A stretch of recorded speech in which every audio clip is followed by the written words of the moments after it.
¿Qué tal están vuestras mercedes? Comenzamos el quinto episodio sobre Bedmar, en donde nos vamos a centrar en su castillo, que es, sin duda, una parte importantísima de su patrimonio.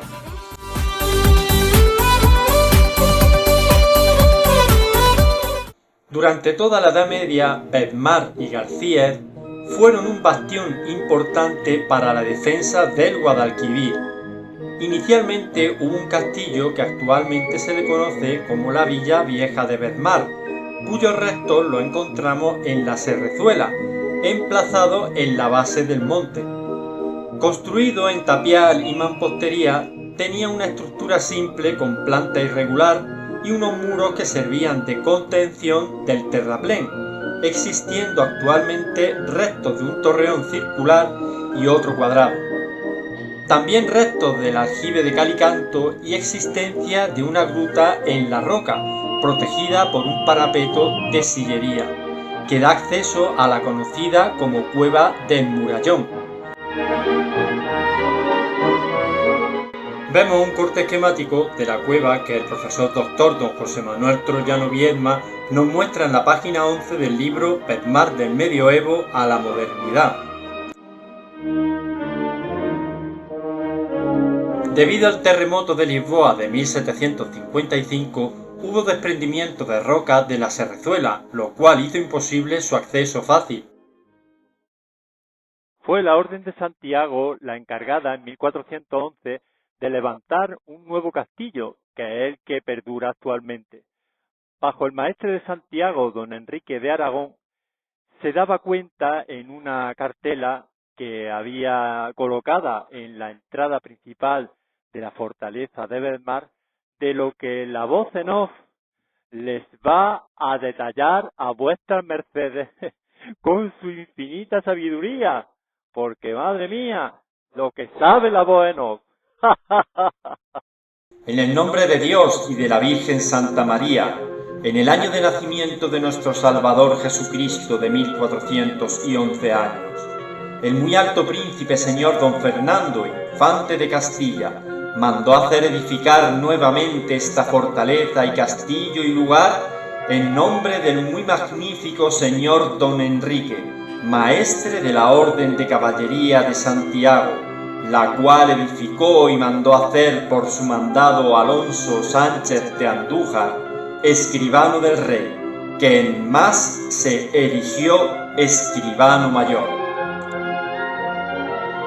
El castillo se alza en la superficie de un peñasco alargado llamado Peñamarta, en la falda de la Serrezuela de Bedmar. El patio de armas quedaba limitado por una serie de muros que son realces del podio rocoso sobre el que se delimita el conjunto.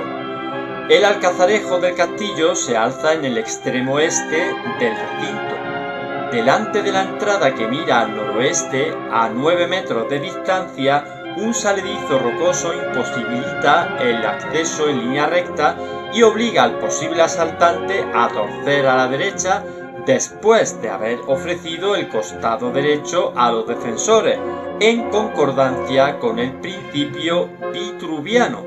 Marco Vitruvio Polión fue un arquitecto, escritor e ingeniero del siglo I a.C.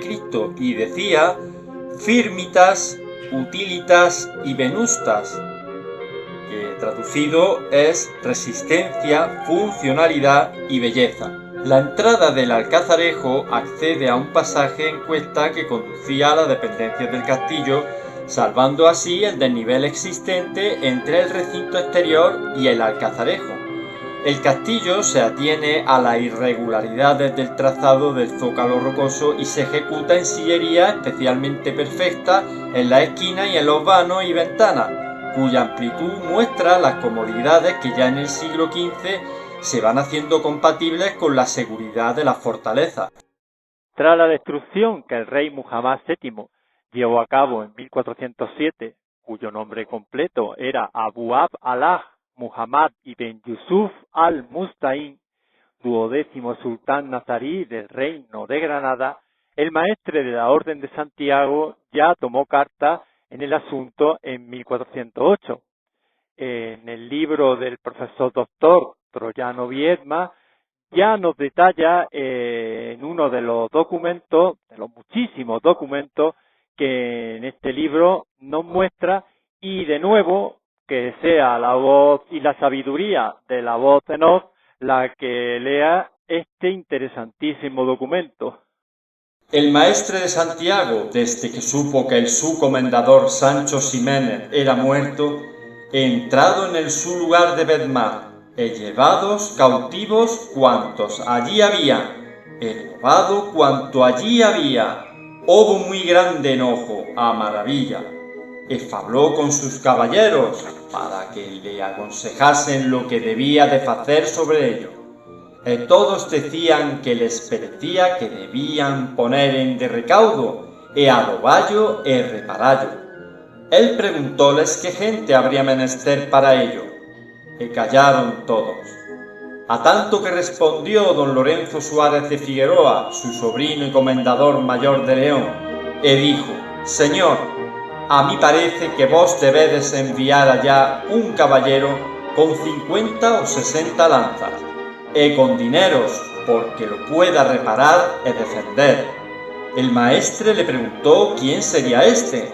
El comendador mayor le dijo: yo, si vos mandaredes. El maestre dio gente al comendador mayor de León, dineros, para con que hiciese labrar a Bedmar. Él fue, labrólo, puso en él buen recaudo, puso en él, por mandado del maestre, alcaide y bastimento, que era menester para su defendimiento.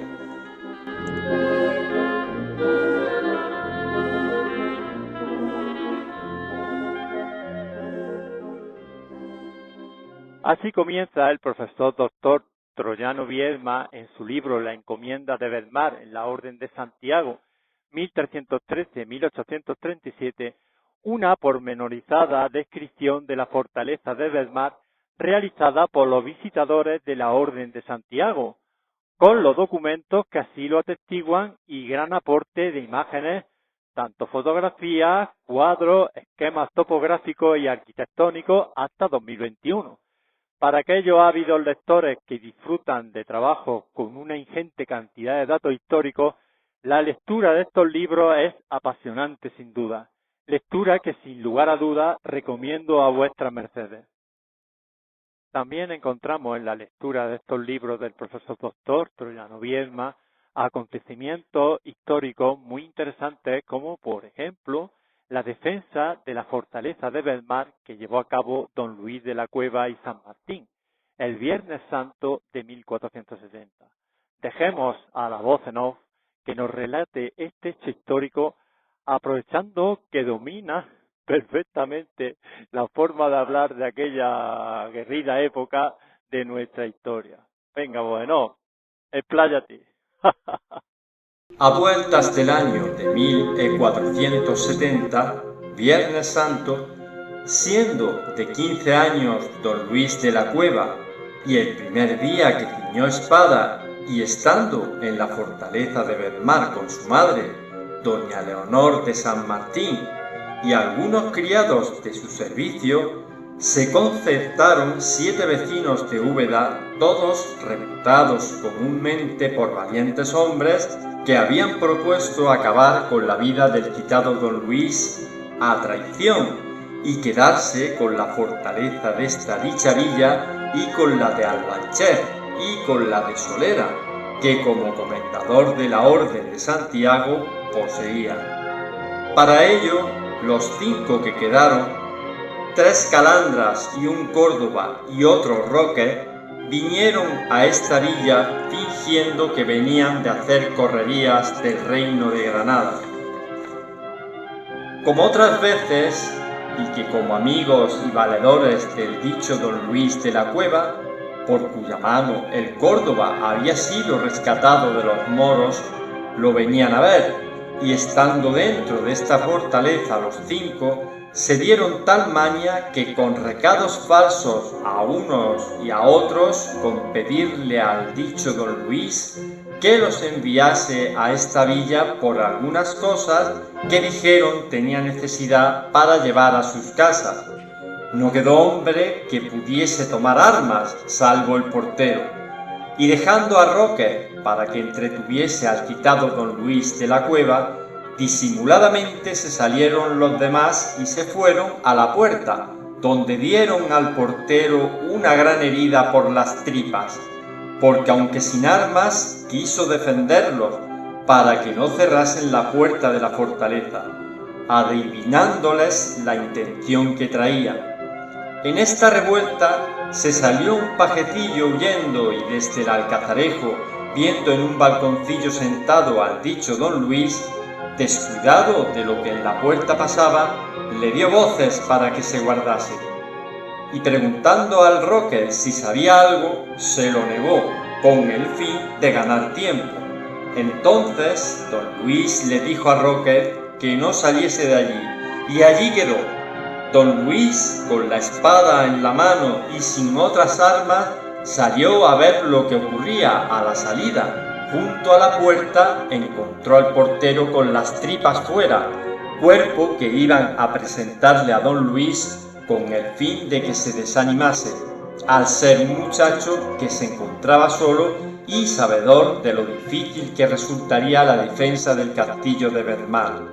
Pero todo sucedió al revés, porque el dicho don Luis de la Cueva los acometió de suerte que se acabó la pendencia, y quedar 4 de ellos muertos allí mismo por una sola mano, y el otro tal que vivió pocas horas una vez que acabó la pendencia.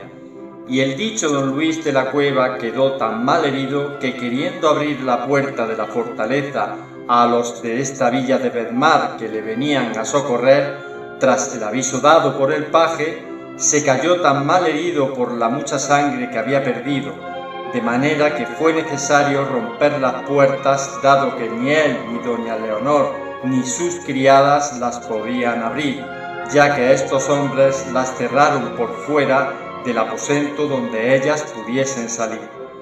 Antes de que muriese el que quedó vivo de los 5, dijo cómo eran 7 en la traición, y cómo los 2 se habían hecho cargo de su ejecución en las fortalezas de Solera y Albanchet.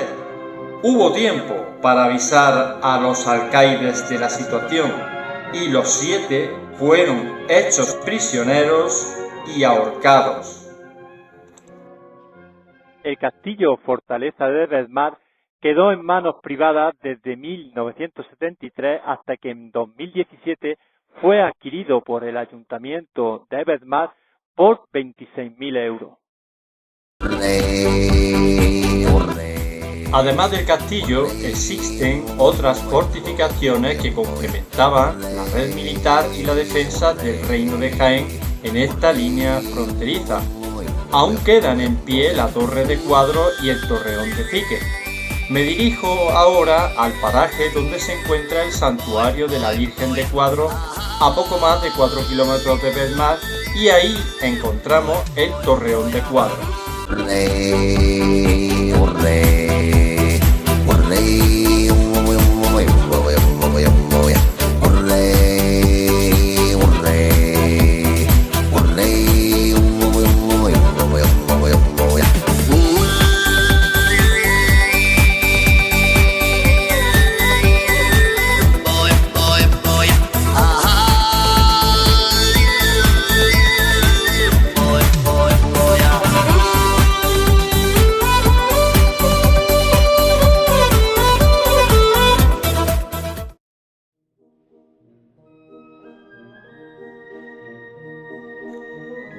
La Torre de Cuadro se levanta en un farallón rocoso llamado La Canaleja, situado en el pie de monte a 685 metros, nororiental del Cerro Carluco, que tiene una altura máxima de 1441 metros a la salida del río Bedmar.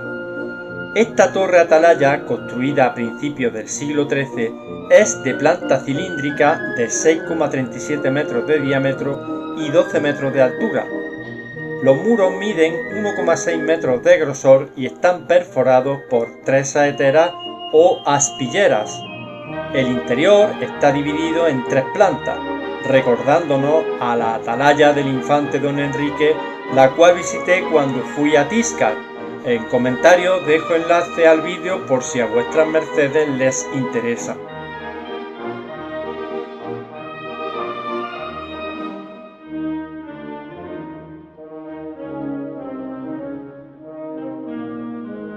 La Torre de Cuadro debió de formar parte de alguna forma de establecimiento vigía más antiguo de un castillo que Elisanedín, escritor granadino del siglo XIII, del cual hablamos al tratar la toponimia de Bedmar, ya nombró en su Iata con el topónimo de Cutrus.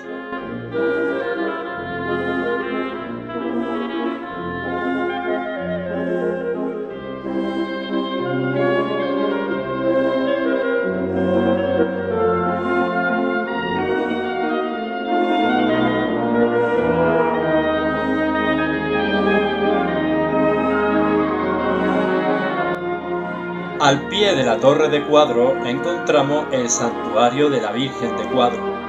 Ya en las relaciones de Felipe II de 1575 se cita la gran devoción que en la comarca se sentía por la Virgen de Cuadro. Este santuario se levantó en 1615.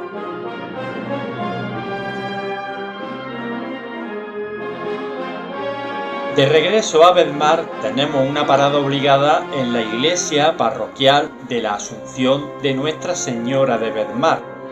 Esta iglesia también se planificó como un elemento defensivo más con fondos de la Orden de Santiago, como puede verse en los tondos de su portada, el de la izquierda con la Cruz de Santiago y el símbolo del Vaticano en el de la derecha.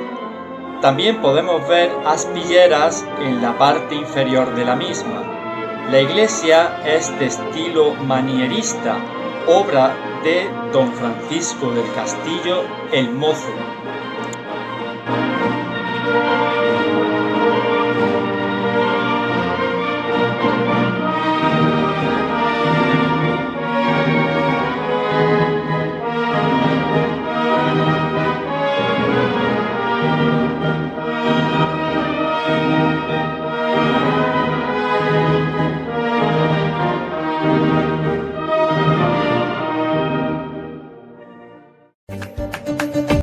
Saliendo de Bedmar por la carretera JV 3032, a poco más de 9 kilómetros, llegaremos a otra de las fortificaciones que complementaban la red militar, el Torreón de Fique. El Torreón de Fique se encuentra en la ladera norte del cerro homónimo a 440 metros sobre el nivel del mar. Fue construido por los cristianos en el siglo XIII para la defensa de la zona entre los actuales términos de Bedmar y Baeza. Es un torreón circular de 6 metros de diámetro y 7 de altura. El acceso era por una puerta elevada, la cual en la actualidad han cegado y han abierto otra a pie de suelo, pues fue utilizada como silo de grano.